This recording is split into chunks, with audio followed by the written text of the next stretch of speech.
مغلوں نے شہر کو اچھی طرح سے بچھائے گئے باغات، مقبروں، مساجد، محلات اور قلعوں سے سجایا۔ ڈھاکہ ملک بنگلہ دیش کا دارالحکومت ہے۔ دریائے برہم پتر کے معاون دریا بوڑھی گنگا کے کنارے واقع اس شہر کی آبادی 90 لاکھ سے زیادہ ہے، جس کی بدولت یہ بنگلہ دیش کا سب سے بڑا اور دنیا کے گنجان آباد ترین شہروں میں سے ایک ہے۔ یہ شہر پٹسن کی بہت بڑی منڈی اور صنعت و تجارت کا مرکز ہے۔ یہاں کی ململ دنیا بھر میں مشہور تھی، لیکن برطانوی عہد حکومت میں اس عظیم شہر کی صنعت کو برباد کر دیا گیا۔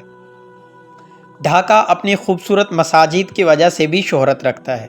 یہ دنیا کا چھٹا سب سے بڑا اور 7واں سب سے زیادہ گنجان آباد شہر ہے۔ مغل دور حکومت میں یہ شہر جہانگیر نگر کے نام سے جانا جاتا تھا۔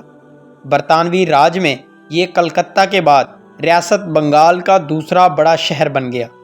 1921 میں یہاں ڈھاکہ یونیورسٹی قائم ہوئی۔ تقسیم ہند کے بعد یہ مشرقی پاکستان کا انتظامی دارالحکومت قرار پایا، جبکہ 1971 میں سقوط ڈھاکہ کے بعد 1972 میں اسے نو آموز مملکت بنگلہ دیش کا دارالحکومت قرار دیا گیا۔ شہر وسطی بنگلہ دیش میں دریائے بوڑھی گنگا کے مشرقی کناروں پر واقع ہے۔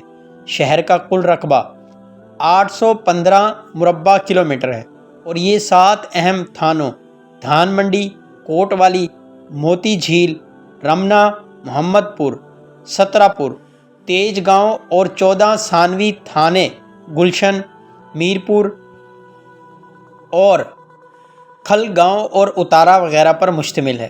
شہر میں کل 113 وارڈ اور 725 محلے ہیں۔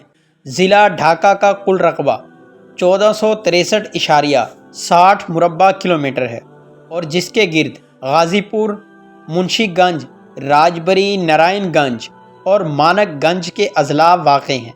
ڈھاکہ کی بندرگاہ دریائی اور سمندری تجارت دونوں کے لیے ایک اہم تجارتی چوکی تھی۔ مغلوں نے شہر کو اچھی طرح سے بچھائے گئے باغات، مقبروں، مساجد، محلات اور قلعوں سے سجایا۔ اس شہر کو کبھی مشرق کا وینس کہا جاتا تھا۔ برطانوی حکمرانی کے تحت شہر نے بجلی، ریلوے، مغربی طرز کی یونیورسٹیوں اور کالج اور جدید پانی کی فراہمی کو متعارف کرایا۔ یہ 1905 کے بعد مشرقی بنگال اور صوبہ آسام کا دارالحکومت ہونے کے ناطے برطانوی راج میں ایک اہم انتظامی اور تعلیمی مرکز بن گیا۔ 1990 اور 2000 کی دہائی میں ڈھاکہ نے بہتر معاشی ترقی اور خوشحالی کا کاروباری اضلاع اور سیٹلائٹ قصبوں کے ابھرنے کا تجربہ کیا۔ 1999 اور 90 کے درمیان شہر کی آبادی 2005 ملین سے بڑھ کر 6 ملین ہو گئی۔ شہر میں غیر ملکی سرمایہ کاری میں اضافہ ہوا، خاص طور پر مالی اور ٹیکسٹائل مینوفیکچرنگ کے شعبوں میں۔ 12 اور 100 کے درمیان بنگلہ دیش کی حکومت نے ڈھاکہ کے ابتدائی جدید شہر کے طور پر قیام کے 2008 سال مکمل ہونے کے پر 3 سالہ تقریبات کا اہتمام کیا، لیکن سیاسی جماعتوں کی طرف سے بار بار ہڑتالوں نے شہر کی معیشت کو بہتر متاثر کیا۔ ڈھاکہ دنیا کی تیزی سے بڑھتی ہوئی میگا سٹیز میں سے ایک ہے۔ یہ 102 تک ٹوکیو، میکسیکو سٹی اور شنگھائی، بیجنگ اور نیو یارک شہر کے ساتھ دنیا کے سب سے بڑے شہروں میں سے ایک ہونے کی پیشن گوئی کی گئی ہے۔ اس کی زیادہ تر آبادی دیہی تارکین وطن ہیں، جن میں آب و ہوا کی پناہ گزین بھی شامل ہیں۔ بلو کالر کارکنوں کو اکثر کچی آبادیوں میں رکھا جاتا ہے۔ ہجوم جدید ڈھاکہ کی سب سے نمایاں خصوصیات میں سے ایک ہے۔